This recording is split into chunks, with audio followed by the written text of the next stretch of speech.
আবু জেহেল পাথরের কঙ্কর মুঠের মধ্যে করে আইনা বলছে, মুহাম্মদ এটার ভিতরে কি কও, তাহলে ঈমান আনবো। নবী বললেন, আমি না বলি, বরং এটারে জিগাও, সে আমারে চিনি নিটা জিডেই হোক। আবু জেহেল কম কিতারে কম, আরে কিতারে বাবা রে, বাতিজা তো শক্ত বাতিজা।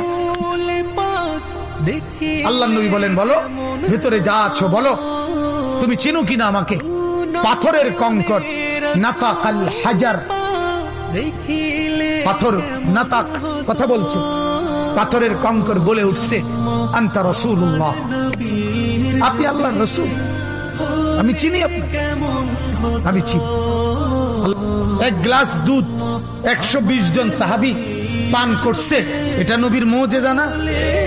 একটা বকরির গোশত 3000 সাহাবী খন্দকের, ওনারা সবাই পেট ভরে খাইছে, এটা মুজিজা না? এক মগ পানি, মানে এই বদনার তলে অল্প কদ্দুর পানি, এইটুকু পানি কূপে ফেলছে, 1400 সাহাবী গোসল করছে, অজু করছে, উথলে ওঠা পানি, এটা কি নবীর মুজিজা না? এগুলো সব মর্যাদা, এগুলো সব মর্যাদা, সব মর্যাদা।